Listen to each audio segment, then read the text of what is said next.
Muy buenas noches a todos, mi nombre es el profesor Ricardo Romero, soy profesor de Historia y en esta ocasión estamos con el capítulo número 10 para los alumnos de tercer año de secundaria.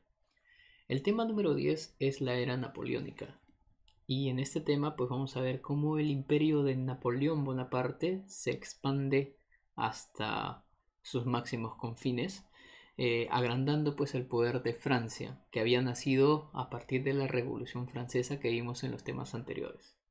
Vamos ahora a utilizar el resumen que yo he elaborado para poder entender más rápido el tema. Recuerdan que Napoleón Bonaparte dio un golpe de estado al directorio de Jean-Paul Barras el 18 de Brumario. Y esto provoca entonces que se cree una nueva forma de gobierno, que es el consulado. El consulado surge en 1799 y va a durar 5 años. Está conformado por 3 cónsules. Sin embargo, dentro de esos 3 cónsules,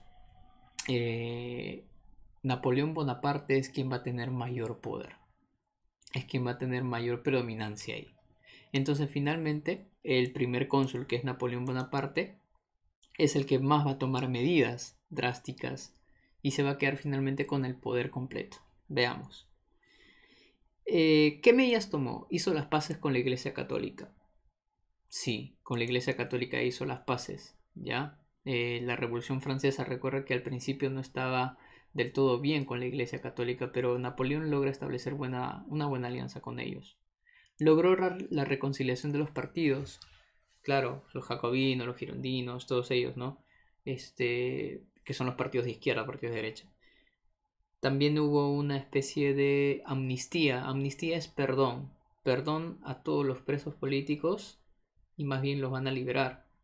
Van a incluso hacer que algunos que han sido exiliados vuelvan de nuevo a Francia, ¿no? O sea, hay una reconciliación total ahí, política. También una buena recuperación financiera de Francia, sí es cierto.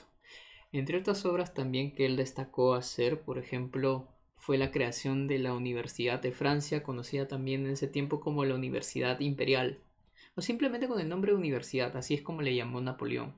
¿Está bien? Que de ahí más adelante, en 1808 la creó y más adelante va a ser pues usada y va a ser muy popular ahí en Francia. Promulgó la Constitución del año 10. Recuerda que la nueva calendarización de Francia dice que se cuenta de nuevo los años, ¿no? Recuerda que el año 1 es año de 1792 cuando se crea esto de la convención y todo. Entonces, la constitución del año 10 sería en 1802, ¿no? Y esta constitución le va a otorgar carácter vitalicio a Napoleón. ¿Se acuerdan que Napoleón era primer cónsul, no? Ya, pero los cónsules pueden variar, pues pueden cambiar. Puede terminar su periodo de gobierno y después elegir a otro. Pero Napoleón logra establecer una constitución que le va a dar carácter vitalicio a su cargo de cónsul. O sea, para siempre, hasta que él decida salirse o hasta que él se muera.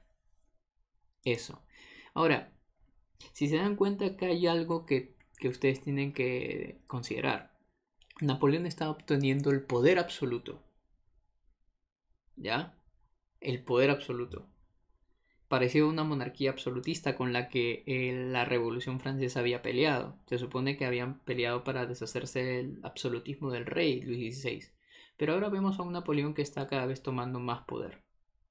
¿Y por qué el pueblo no hace nada en contra de ello? Hay una gran diferencia entre estar en el gobierno de Luis XVI y el gobierno de Napoleón. En que Napoleón es una figura querida, pues.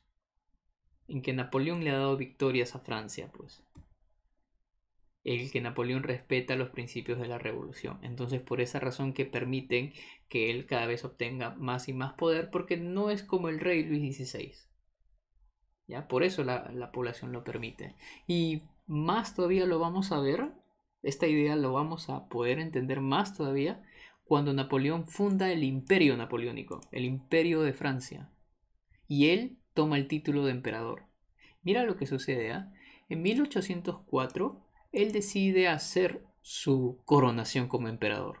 Invita al Papa de Roma, que era Pío VII, lo invita a que llegue hasta Francia, a la Catedral de Notre Dame. La Catedral de Notre Dame es esta que está aquí. Esta es la Catedral de Notre Dame. Que bueno, Uy, creo que la agrandé demasiado. Bueno, la Catedral de Notre Dame actualmente, bueno, ustedes recuerdan que unos años atrás había sido incendiada, ¿no? Había ocurrido un incendio ahí y lamentablemente no está como actualmente, como ahí la vemos en la imagen, ¿no? Están en pronta reconstrucción. Pero esa fue la catedral donde llegó Pío VII porque Napoleón lo invitó para que se dé su coronación. Y digo, lo invitó para que viera la coronación porque Napoleón mismo se va a autocoronar, se va a autonombrar emperador. Acá lo explico claramente. En 1804, en la Catedral de Notre Dame, Napoleón va a coronarse emperador. Se hizo coronar emperador. Vamos a ver esta imagen, que es un cuadro que representa claramente la intención de que Napoleón él mismo se corona y corona a su propia reina como reina, pues no, corona a su esposa como reina. Aquí vemos, por ejemplo, a Pío VII observando la coronación. Napoleón está coronando a la reina, aunque normalmente debería ser aceptado por el mismo papa, ¿no? Pero Napoleón mismo lo está haciendo. Napoleón mismo también se corona él mismo, o sea, así es. Es la autoproclamación de Napoleón. Entonces este es un cuadro de verdad muy impresionante que hizo Jacques-Louis David, que es el pintor que había hecho pues varios cuadros de la Revolución Francesa, la Edad Napoleónica, etc. Es impresionante cómo es que recalca ese momento, ¿no? Y bueno, así fue. Entonces, allá. Lo que sucede entonces es que Napoleón obtiene el poder como emperador. Y como les digo, la población no va a hacer nada en contra de ello porque Napoleón pues tenía prestigio en ese momento, bastante prestigio, y no lo podían dejar, pues. No lo podían soltar, no lo podían poner limitaciones, ¿no? ¿Ya? Napoleón, Napoleón enfrentaría a las alianzas militares de los países europeos. Recuerda que desde el capítulo anterior yo te mencionaba de que el resto de Europa, que tiene reyes absolutistas, trata de formar alianzas militares para enfrentarse contra Francia, esa Francia revolucionaria. Ahora que Napoleón es emperador, con más razón todavía se van a enfrentar con ellos porque Napoleón tiene la idea de expandir su imperio y tener a toda Europa bajo sus pies. Por esa razón. Entonces, van a darse peleas. Aquí tenemos la tercera coalición. Hablo de la tercera porque la primera y segunda en realidad se dieron durante la época del directorio con Maximilien de Robespierre, la Convención Nacional. Pues no, que estoy hablando de directorio. En la época del gobierno de terror de Robespierre, ¿no? Cuando estaba todavía la Convención Nacional. En esa época es donde se dio la primera coalición. Y obviamente el que se enfrentó a esas coaliciones fue Napoleón Bonaparte y por eso iba ganando prestigio. Pero cuando ya Napoleón funda el Imperio Napoleónico, aquí ya estamos enfrentándonos a una tercera coalición. A una tercera coalición. Esa coalición fue formada por Gran Bretaña en 1803, a la cual los va a unir a los pueblos de Austria, de Rusia, Nápoles y Suecia, para enfrentarse contra Napoleón.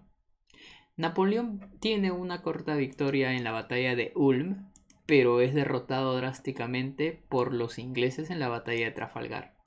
En el capítulo anterior, cuando estábamos resolviendo el boletín, vimos a un héroe de estas guerras inglesas contra los franceses, Horatio Nelson. Y Horatio Nelson vence a las tropas de Napoleón, a la fuerza naval de Napoleón, en la batalla de Trafalgar. Y lamentablemente Horatio Nelson muere en el campo de batalla, pero es vuelto un héroe de las guerras, ¿no? Un héroe de esta guerra. Eso fue el 21 de octubre de 1805. ¿Está bien? Vamos a poner una imagen de esta batalla, ¿no? La batalla de Trafalgar. Fuerzas inglesas contra los franceses se enfrentan en Trafalgar. ¿En dónde queda Trafalgar? Les voy a explicar. En esta parte, por aquí. No, casi por España, que digan, ¿no? Entonces, otra cosa también que quiero que entiendan es que el Imperio francés tenía como uno de sus aliados más cercanos al Reino de Francia. Perdón, al Reino de España, ¿no? Entonces a ellos los tenía como aliados. Y por esa razón que pelearon contra los ingleses en la batalla de Trafalgar, pero Horatio Nelson venció a las fuerzas de Napoleón. Esa fue la derrota más dura que tuvo en ese momento Napoleón. ¿Ya? Ahora, como Napoleón no puede hacer frente a los ingleses, decide cambiar de bando. Perdón, decide cambiar de rumbo. De rumbo. Ya no quiere seguir peleando contra los británicos. Y más bien el rumbo que va a tomar ahora es irse hasta el este de Europa. Enfrentarse ahora con los reinos que se encuentran aquí. Y sí, se enfrenta contra ellos, contra los prusianos, contra los austriacos, y los va a vencer en la batalla de Austerlitz. La batalla de Austerlitz, el 2 de diciembre de 1805, va a vencer a las fuerzas austro-rusas. O sea, una alianza entre los austriacos y los rusos. Los vence en la batalla de Austerlitz. Y luego, vamos a ver que en la cuarta coalición vuelven de nuevo al ataque esta alianza de reinos contra Napoleón, pero Napoleón sigue teniendo victorias cada vez más fuertes en el centro de Europa, en la batalla de Jena, en la batalla de Auerstadt contra los prusianos, y también ingresa hasta Berlín, que actualmente es Alemania. También vence en Eylau, que es considerada la batalla que más caballería ha movilizado, y la batalla de Friedland contra los rusos. Esto provoca entonces que Napoleón extienda su imperio, y acá vemos, ¿no? Este territorio, que es llamada la Confederación del Rin, fue quitado a los austriacos y a los prusianos también parte de ello, y le va a llamar Confederación del Rin y va a ser un estado dependiente del gobierno de Napoleón. Va a ser, digamos, un territorio tomado por Napoleón. Así le va a llamar Confederación del Rin. ¿Ya? Esa fue consecuencia luego del enfrentamiento de la tercera y la cuarta coalición. ¿Ya? También el Gran Ducado de Varsovia, que se encuentra aquí entre Prusia, Austria y el Imperio Ruso, también fue un estado dependiente tomado por Napoleón Bonaparte. Entonces esto hacía que Napoleón cada vez más agigantara su imperio, ¿no? De lo que antes era solo Francia, todo esto, ahora pues su imperio se ha extendido cada vez más. Bien, ahora, ya que tomó la Confederación del Rin, Napoleón tiene que hacer algo contra Inglaterra. Recuerda que Inglaterra es su enemigo histórico. ¿Ya? Inglaterra y Francia no se han llevado muy bien durante bastante tiempo en esa época. Han tenido guerras hasta de entre las guerras de los 100 años de esa época. ¿Ya? Entonces, pues, Napoleón decide hacer algo para arruinar el comercio inglés. Como Inglaterra, si ustedes observan, es una gran isla en sí. ¿Ya? Y se encuentra separada de Europa por el Mar del Norte que se encuentra acá. Entonces, Napoleón decide hacer un bloqueo continental, donde prohíbe a todos los estados dependientes de él y a algunos países aliados a que no comercien nada con Gran Bretaña, para que Gran Bretaña obviamente no tenga pues forma de cómo desarrollar su economía y arruinen pues o sea, entren en crisis económica. Eso es lo que quería Napoleón, ¿no? Con el bloqueo continental que viene justo acá. Ahí está. Entonces Napoleón prohíbe a los países europeos comerciar con Inglaterra con el fin de arruinar el comercio inglés. ¿Todos van a aceptar? No todos van a aceptar las decisiones de Napoleón. Hay un reino que se lo opone drásticamente, que es el reino de Portugal. ¿Ya? Portugal se opone porque Portugal es aliado de Gran Bretaña. ¿Ya? Entonces, ¿qué hace el imperio de Napoleón? Napoleón decide entonces invadir Portugal por la mala decisión que ha tomado. Pasar por el reino de España, claro está, ¿no? Pero las fuerzas de Napoleón van a pasar solamente por el reino de Francia de España para atacar a los portugueses. Pero no piensan quedarse en España. Eso es lo que dice Napoleón, pero al final sabemos que toda España después va a ser invadida por Francia porque se van a quedar acá los militares, ¿no? Y esta es la parte a la que quiero llegar. Entonces, como Portugal se niega al bloqueo, provoca que Napoleón vaya a Portugal, pero tiene que pasar por España. Y no puede pasar así nada más.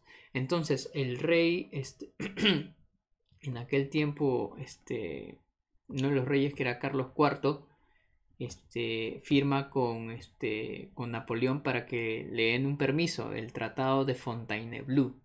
El Tratado de Fontainebleau, firmado entre España y Francia, hace que Napoleón pueda entrar por las tierras españolas para atacar Portugal. Pero como les dije al final, toda España es invadida por ellos. El pueblo español obviamente no está muy contento con esto, con la decisión que tomó Carlos IV al darle el permiso a Napoleón para pasar por ahí. Y hacen pues un motín contra el rey. Y más bien ponen como rey a su hijo, Fernando VII.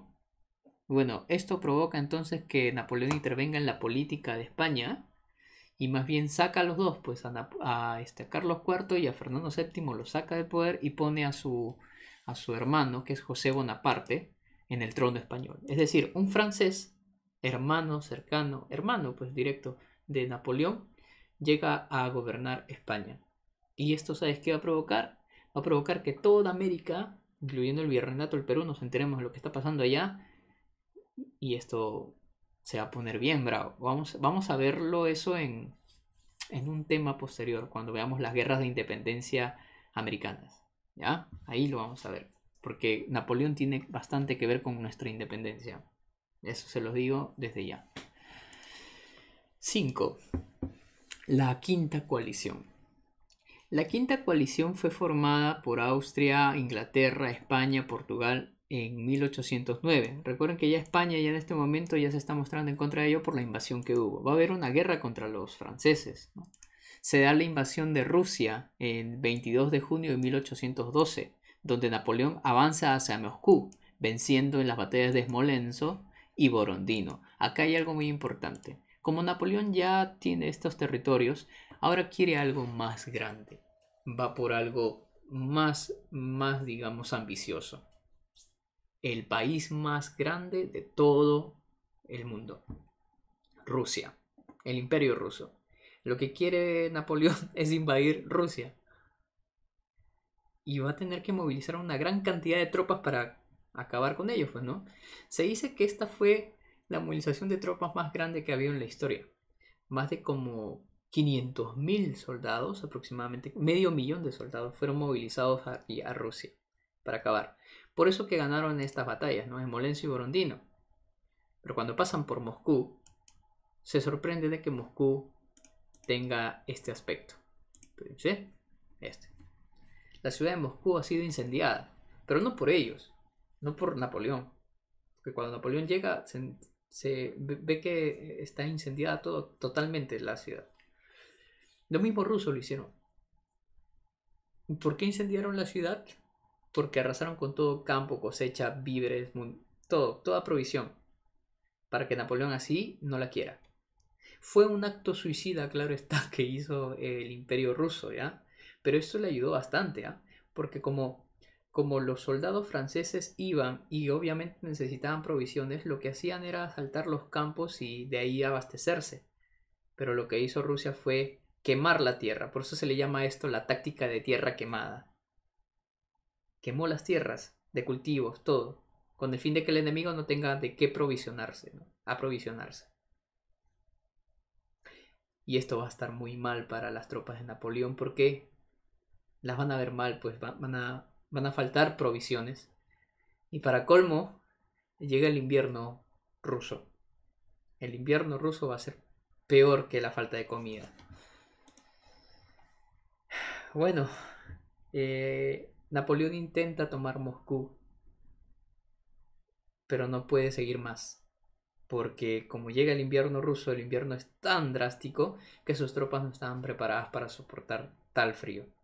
Así que decidieron volver, regresar, sin tener éxito. Y más bien el frío mató más que las balas.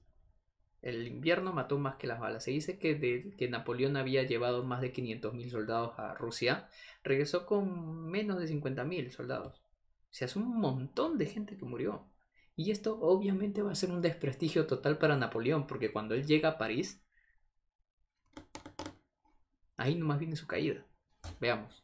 Entonces se dice que Napoleón, cuando ya intentó invadir Moscú, ya se viene su caída total, porque cuando la sexta coalición que se viene ahora, van a estar formados por naciones que ya se dieron cuenta que Napoleón ha perdido un montón de militares al intentar invadir Rusia. Entonces, está vulnerable Napoleón en este momento. Tiene pocas fuerzas. Así que vamos a atacar de una vez para acabar con esto. Prusia, Rusia, Gran Bretaña, España y Portugal otra vez. Se unen en la sexta coalición y Napoleón trata de, obviamente, de defenderse como puede, pues no con lo poco que tiene. Y en la batalla de Dresde sí, tiene una victoria el 26 de agosto de 1813, pero no va a ser suficiente. Va a ser la única victoria que va a tener a partir de ahí. Porque cuando veamos la batalla de Leipzig, o también conocida como la batalla de las naciones, se le llama así batalla de las naciones por la cantidad de reinos que estuvieron ahí. En la batalla de Leipzig, ahí le van a dar un duro golpe a Napoleón que va a provocar que París y toda Francia pidan su retiro. Exiliarlo. Ya no más Napoleón aquí, porque está malogrando todo. Napoleón es exiliado a la isla de la Elba. Isla del Elba. ¿Ya? Y ahí está, pues, ¿no? Napoleón exiliado en la isla de Elba. Extrañando, obviamente, volver a Francia. ¿No? Es exiliado por su propia. Por su propio imperio, pues, que él había creado, ¿no? Ahora, ¿qué más? Francia va a ser gobernada por Luis XVIII en sí. Ya acá falta un 5 en romanos. También yo lo voy a arreglar antes de subirlo al blog y a la plataforma. Luis XVIII. Luis XVIII, que es justo hermano del antiguo Luis XVI que murió, va a ser puesto en el poder. ¿Por qué? Porque todos los parisinos, todos los franceses dijeron hay que volver entonces a la tranquilidad para que toda la coalición deje de atacarnos y hay que poner un rey para decirles que bueno, volvemos a la monarquía, ¿no? Y ahí está Luis XVIII. Luis XVIII. ¿Qué pasó con Luis XVII? Si de Luis XVI pasamos a Luis XVIII, ¿qué pasó con Luis XVII? Luis XVII era el hijo de Luis XVI, pero este Luis XVII va a morir joven, va a morir en cautiverio, ya, va a morir arrestado y bueno, pues el que queda es entonces el hermano de Luis XVI. Y ahí está. Él es un rey Borbón. Recuerden, la familia de los reyes de esta época eran la dinastía de los Borbones. Ya, pero todo no va a ser tranquilidad porque no todos están de acuerdo en que vuelvan toda la monarquía, ¿no? Era, digamos, las ideas estaban partidas. No todos apoyaban la vuelta de Luis o de la monarquía, no todos apoyaban esto. Y bueno, pues esto va a provocar que Napoleón decida abandonar la isla del Elba, escapa de ella con bastantes hombres que él había conseguido y llega a París. Y la gente que obviamente está a favor de Napoleón deciden apoyarlo y toma de nuevo el poder. Luis XVI se escapa y se esconde, obviamente. Perdón, Luis XVIII se escapa y se esconde. ¿Ya? Entonces, Napoleón vuelve a tomar entonces el poder. ¿Ya? Pero por un breve tiempo.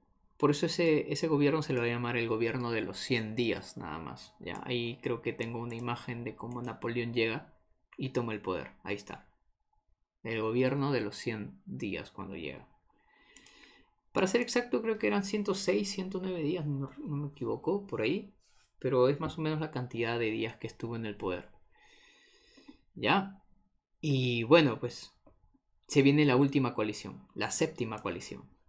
La séptima coalición entre Inglaterra, Austria, Rusia y Prusia van a enfrentarse contra las últimas fuerzas de Napoleón, el último intento de Napoleón de reconquistar de nuevo su imperio. Lamentablemente Napoleón es vencido en Waterloo, la batalla de Waterloo, el 18 de junio de 1815. Esto provoca entonces ya malestar en toda Francia y ahora sí, para que Napoleón no vuelva a escapar de su exilio, lo van a mandar más lejos. Es exiliado a la isla Santa Elena, una isla tan inaccesible que no creo que uno vaya a hacer turismo allá. ¿Ya? Vamos a ver. Esta es la isla Santa Elena. ¿En dónde está ubicada, señores? Muy lejitos de Francia, creo yo, ¿no? Porque la isla del Elba estaba más o menos más cerca, ¿no? Pero sí, aquí está. Está al lado oeste de África. Es una isla casi inaccesible. Es muy difícil de llegar ahí. Obviamente desde acá no va a poder volver, no se le va a hacer tan fácil volver. Por eso que él se queda ahí exiliado hasta su muerte. 6 años después, el 5 de mayo de 1821, Napoleón muere. Curiosamente, ese mismo año, 1821, en América, en Perú especialmente, se dio la independencia de nuestra nación. Coincidencia de números nada más, ¿no? Bueno, es así entonces la historia de Napoleón. Napoleón, que llegó a tener un gran imperio, al final se fue sin nada en los bolsillos, ¿no? Reducido a cenizas su gran imperio que había obtenido, ¿no? Ese gran imperio que les mostré en la primera imagen. Bien, ¿qué va a pasar con Francia entonces después de que Napoleón pierde? Tiene que negociar, obviamente, y más adelante va a formar parte de pues, una organización europea que va a solucionar todos estos problemas, ¿no? Ya eso lo veremos en un capítulo que es llamado La Restauración Europea. ¿Está bien? Bien, vamos ahora al libro, porque creo que hay unas preguntas ahí. Vamos a la página 183, 184 y la 185 y 186, mira, son cuatro páginas. Vamos a tratar de avanzarlas entonces, a ver. La primera pregunta de retroalimentación dice: menciona dos reformas realizadas por Napoleón en Francia. Dentro de esas reformas hubo, por ejemplo, la reconciliación de los partidos. Esa es una reforma, ¿no? Reconciliar a los partidos políticos diversos que habían ahí, ¿no? También decretó una amnistía. Esa es una reforma porque al final también volvieron los presos políticos, se les perdonó, etc. Y el regreso de los emigrados, ¿no? Aquellos que habían escapado al exilio después de la revolución. Reorganizó el sistema educativo también, unas reformas educativas hizo, y dentro de esas reformas también, por ejemplo, creó la Universidad de Francia en 1808, que yo le decía que era la Universidad Imperial, ¿no? Esa. Ahí está. Eso es lo que tomó como medidas, ¿no? Bueno, ahí he mencionado dos reformas, pero más o menos como que les he mencionado algunas varias que ustedes elijan. Vamos con la número 2. Menciona las batallas más importantes que libró Napoleón frente a la tercera y cuarta coalición. Aquí los he ordenado de forma más o menos cronológica. Por ejemplo, la tercera coalición fue primero la batalla de Ulm y luego la batalla de Trafalgar. La batalla de Trafalgar fue pues la pérdida total de la naval de Napoleón, ¿no? La batalla de Austerlitz. Esta es la batalla, digamos, donde venció a los austriacos y a los rusos y obtuvo la Confederación del Rin, ¿no? Luego otras batallas, ya para hacerlo corto, en la cuarta coalición se dio la batalla de Jena, la batalla de Auerstadt, la batalla de Eylau y la batalla de Friedland. Y así. 3. ¿En qué consistió la táctica de tierra quemada aplicada por el Reino de Rusia? Como yo les expliqué, en esa táctica de tierra quemada era para que el enemigo no pueda utilizar ningún abastecimiento ahí, ¿no? Dice, consiste en arrasar con todo lo que se pueda hacer de utilidad para el enemigo, campos de cultivo, tierras, etc. Eso. 4. Relaciona adecuadamente ambas columnas. Bien. Por ejemplo, tenemos a Notre Dame. Notre Dame es la catedral donde va a ser coronado Napoleón. Por eso ahí está, coronación de Napoleón. Santa Elena es la última isla donde va a ser desterrado, ¿se acuerdan, no? Santa Elena, entonces sería con la letra de acá, muerte de Napoleón, porque ahí es donde se va a quedar hasta su muerte, en 1821. Tratado de Fontainebleau, el destierro al Elba. Acá hay una cosa que quiero aclarar. Hay en esta historia dos tratados de Fontainebleau. Un tratado de Fontainebleau que yo les hablé que era entre España y Francia, que era para que Francia pueda pasar por las tierras españolas y dirigirse a Portugal. Ese es uno. Y hay otro tratado de Fontainebleau que él firma cuando pierde por primera vez. Cuando pierde en la sexta coalición y lo destierran al Elba. Cuando le hacen su primer destierro, lo hacen al Elba. Ya, el tratado de Fontainebleau, ahí está, ¿no? Bien. Perdón. Este tratado de Fontainebleau fue para que... Claro, no. Fue para el último destierro. Cuando lo desterraron a Santa Elena. Ese fue. Sí. Tiene razón. D.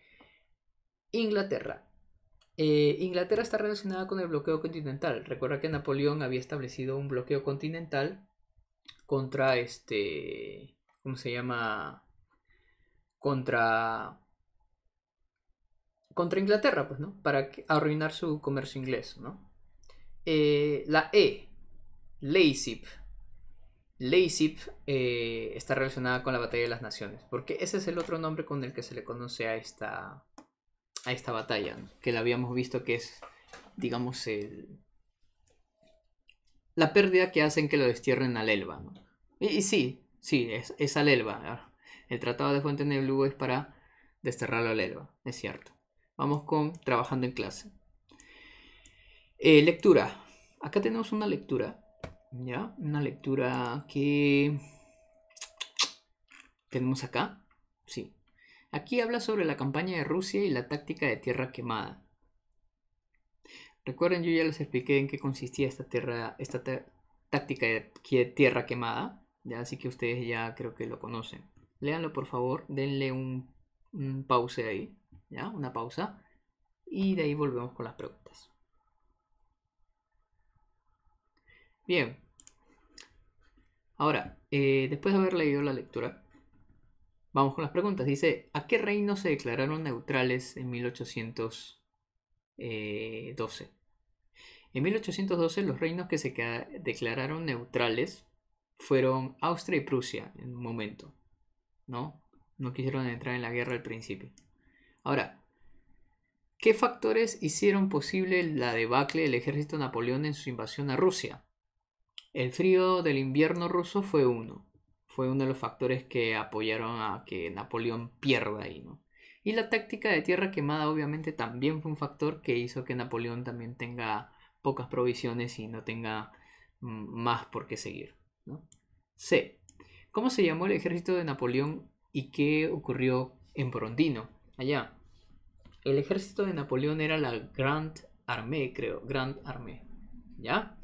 Y en Borondino fue donde las fuerzas militares de Napoleón comenzaron a desistir por el intenso invierno ruso. Entonces decidieron volver, ya no seguir porque ya era demasiado el frío del invierno y bueno, la marcha de nuevo hacia Francia. 2. Ordena cronológicamente los siguientes hechos históricos en una línea de tiempo. Estos hechos históricos ya están ordenados acá. Vamos a explicar por qué, ¿ya? Cada uno. Recuerda que este tema inicia con el golpe de estado de Napoleón que le da al directorio, ¿no? Y bueno, pues se hace con el poder. Número 2. ¿Coronación de Napoleón como emperador? Sí. Eso va como segundo lugar porque recuerda, invita al Papa Pío VII para ver su coronación en la Catedral de Notre Dame. Siguiente, abdicación de Fernando VII en España. Recuerda que después de la Cuarta Coalición viene la invasión a España, ¿no? Supuestamente era solamente para pasar por España y llegar a Portugal, ¿no? Pero al final fue una invasión total. Y Napoleón obliga a Fernando VII a abdicar a su trono ya en la ciudad de Bayona. En la ciudad de Bayona, en Francia. Ahí lo obliga a abdicar y pone como rey de España a José Bonaparte, su hermano. Luego, gobierno de los 100 días. Recuerden que Napoleón, después de haber sido desterrado al Elba, vuelve y toma el poder por 100 días. Aproximadamente 100 días. Derrota final de Napoleón. Aquí sí ya fue la última batalla que va a dar, es la batalla de Waterloo. Y acá con esta batalla sí lo destierran a la isla Santa Elena, que ya les mostré su ubicación, ¿no?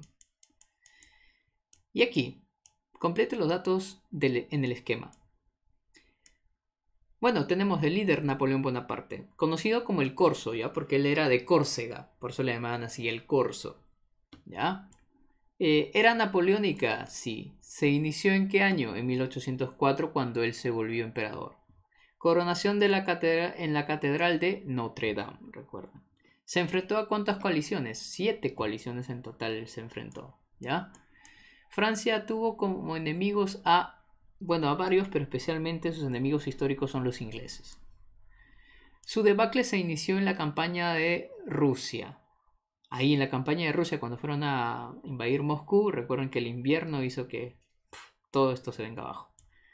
El primer destierro fue en la isla del Elba, ¿no? Después de la batalla de Leipzig que habíamos visto.